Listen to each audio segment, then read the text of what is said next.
Well, there, nice people. I hope you are doing well. Greetings from Portugal. My name is Nuno, and today the topic, as you can see, the new MacBook Pro 2018. I already made a video on that when they were launched. I was thinking on exchanging my mid 2015 that you can see on the background. Mid 2015 15-inch. As you can see, the specs are here, okay, just for you to check what are the specs of this model. It was the top of the line at that point in time, but you know, after seeing all these videos that are coming regarding, you know, the throttling on the new i9 processor, I'm not buying that. I was in fact buying that new computer because the 6 cores, and the i9, in order to, have faster rendering, and that was my main issue to upgrade, because I don't like the 4 USB-C ports. I still have all my legacy Apple ports, so I can connect SD cards, USB, mini display port for this Apple Cinema display that I love and I don't want to change right now. So when I started, and also on that video that I can leave the link below, or in the final of the video I will leave, of course, the card for you if you want to check. I told that I was waiting for more data for people that are buying it, and if I will pull the trigger or not and buy that new laptop. Now, what we are seeing is that Apple once again screwed up, okay? Because what I'm seeing on Reddit, also Mac rumors, also the videos from well-known reviewers from YouTube, the tests that they made, in fact, even we can argue that they are making the tests with Adobe Premiere and everything, but they are also testing with Geekbench, with Cinebench, and what we are in fact seeing is that there is a throttling on the processor speed, and it's even slower than the 2017 and 2016.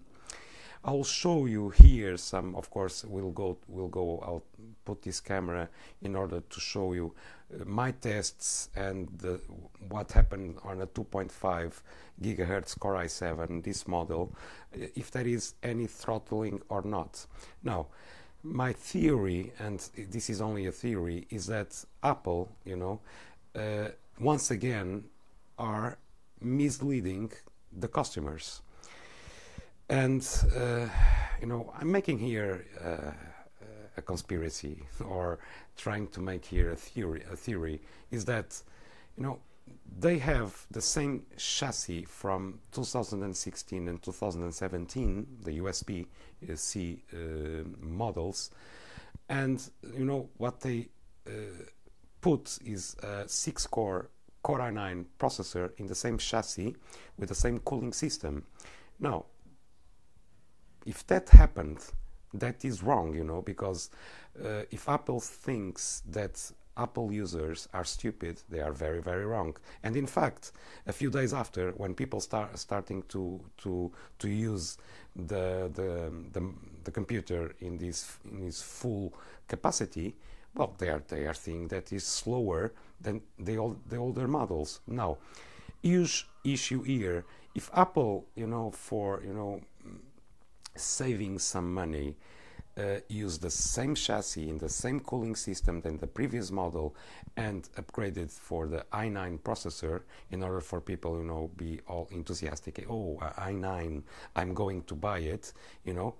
That is definitely wrong, because guys, I know that the majority of people, I'm sorry about that, want to take put a laptop. Oh no, I have a Core i9 MacBook Pro. I have a Core i9 MacBook Pro. And in fact, I'm sorry about that if you are one of those, but they want, you know, to splash on their friends and known people, you know, and put on the web. I have a Core i9 MacBook, and in fact, they only do web browsing and seeing YouTube videos.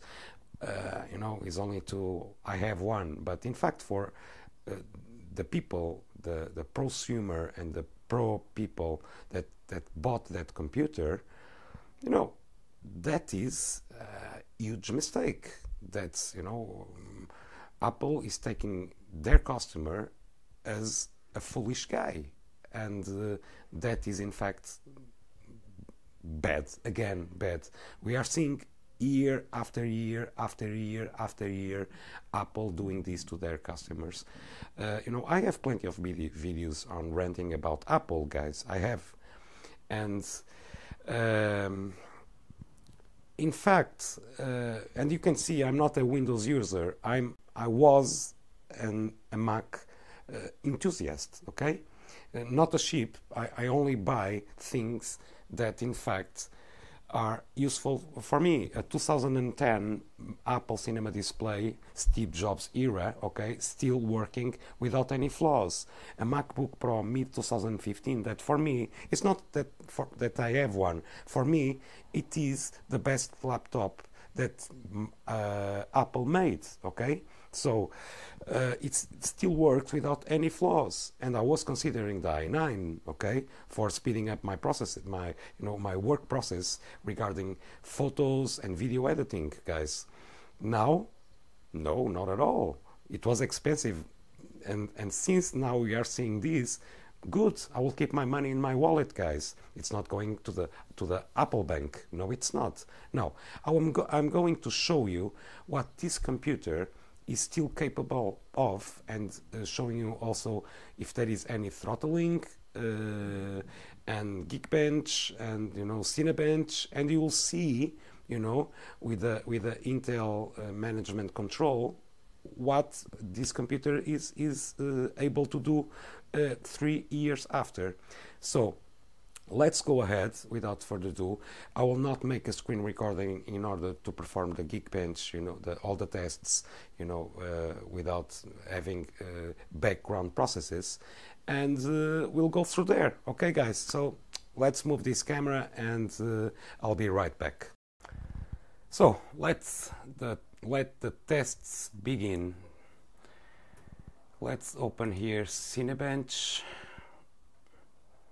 Very well. Let's open Cinebench, and let's open here the Intel Power Gadget. Just a brief explanation for you guys that don't know what this is. This is. Sorry about the English, guys. I'm from Portugal, so now what we have to focus here. I hope you can see it. Let me increase here the zoom. Now, we have 4 parameters here. This is the first one, the power that you know, the computer is using, and this is, of course, these 3 ones is the ones that we have to look, especially this one. This is the frequency of our processor. As you saw in the specs in the beginning, this is a 2.5 gigahertz Core i7 mid 2015. And it can turbo boost up to 3.7 gigahertz. Now, when this computer, of course, is not doing anything, the processor is lower in order to save battery. Okay. Also, we have the temperature of the laptop. Okay, and the usage of the processor. At this point in time, the usage is 1%. The temperature is 54 degrees Celsius, and the frequency that we have to focus on the blue line. The green one is graphics. Okay, the blue is the chip, the processor. Okay, so this is what we have to focus. Now let's go ahead. Let's run the Geekbench, and let's look at this. Okay, let's run the CPU Cinebench. Okay, run. Let's click here again on the power management for you to see. and let's see how it goes. Now what we want to see, of course, there is a spike, normal, when it starts, and we want to see a flat line on the 2.5. okay guys, a flat line. If we go below that, and of course we will after the rendering of this image is done, but as you can see, it is we are running now at 2.7, so higher than the processor, you know, it is 2.5, now it's 2.6, it's okay, very well, no problem whatsoever. We had turbo boost on the beginning, and now we are about 2.6. I'm running this full. I'm sorry it will be a long video, but I think it will be useful for some guys. So it will be finished in a little while, and of course we'll be seeing a drop because the processor is not needed, you know, the full frequency is not needed anymore. So I think we'll okay, it's done and it is decreasing already. Now as you can see guys, this is a flat line. This is what we want to see. Okay, I will do this again since we are now with 62 degrees, so it is increasing. Let's perform again another test, the same one. Let's make run. Let's go ahead, another increase. Okay, now we are with temperatures of 99 degrees Celsius, and let's see if this chassis and this, you know, this I'm forgetting the term, not only the chassis, but if the cooling system, sorry, it works without any flaws. Let's see. Yeah, seems nice. 99 degrees, 98% of usage of the processor, and we are seeing results of 2.7. okay, the core frequency of 2.7, higher than the 2.5, so it's turbo boosting. Perfect, no issues whatsoever. Almost 100 degrees Celsius, 100% of usage of the CPU. That seems for me very good. So this laptop, 3 years old, working without any flaws. It ended and we'll see the drop. So guys, 2 tests in a row, okay, with higher temperatures, and it is the same. Okay, it is better than the first one. So as you can see, it seems nice. Now let's make here also, no, I don't want to save, no, let's make here just a small Geekbench for you to see. Of course I will skip this just to go to the final result. Where is Geekbench? Geekbench for this laptop. This laptop, this 2015, is the Geekbench is pretty good, almost the same as the 2017 and 2016 and 2017. So let's go ahead and run a benchmark. I will speed this a little bit, okay?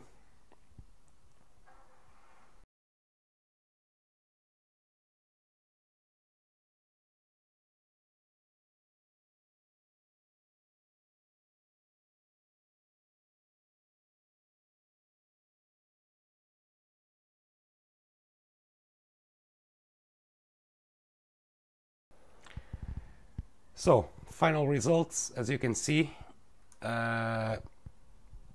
it's very good results. Okay, so we are running a single core or 4346 in single core, and a little bit above of the 15,000. Okay, so pretty good for a 3-year-old laptop. Guys, keep in mind, you are seeing my LED cinema display that is connected to my laptop, as you saw in the beginning. This is not an iMac, okay? For the guys that don't know, I should make this explanation. So, pretty good results, okay guys? Now let's go to Final Cut. Let's make here a switch. Let's go to Final Cut. I will import from this SD card, so I'll be right back. Okay, let's shift now to Final Cut. This is the first, image that you saw in the beginning of the video. Intel Power Management. Let's go. It's a 4K project. Let's export it. Let's go ahead. Very well. Untitled project 4K. Next. Yeah, it can be. Go ahead. I don't know if you can see this. So I'm going to make a zoom to see if we have any throttling or not. Let's save it. Very well. Let's put this here and let's zoom it and see. Let me decrease here the exposure. Okay, let's make a small zoom. And what we want to focus is on this line over here. Okay, guys, let's see if there is any throttling.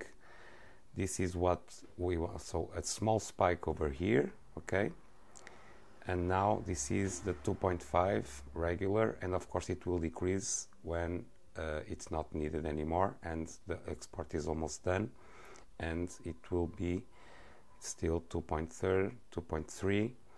So very well, no problems there. So it's done. Okay, so guys, you saw, let me go ahead again here, that we had a consistent line, okay, a small spike, and then of course it decreased because its export was done. Okay, guys, so it was here, then started exporting and transcoding, and okay, on the final a little spike, and then when it ends it's decreased, and as you can see it is decreasing, no issues whatsoever. So this is Final Cut. Keep in mind, Final Cut is not yet optimized for Mac OS Mojave. Okay, guys, now this is the tests that I wanted to share with you. Okay, guys, and I'll be with in the main camera just to give you some more feedback, and let's go ahead then. Very well, guys, this is the results. If you want someone that is looking at this video, if they want to compare mid 2015 with the new generation, go ahead, leave me a private message, and I'll be able to share the video with you, okay, with no issues whatsoever. So my social links are, as you can see, I will leave it somewhere in the video, okay, so you can follow me on Instagram and Twitter. I will post that there, in a regular basis, and guys, a different video from what you are used to, and probably today I will launch the follow-up on the iOS 12 beta 4 regarding the iPhone and also the iPad Air, but I will start with the iPad Air. It's an older device. Okay, so thank you for watching, thank you for stopping by, and I hope to see you in the near future. Bye bye.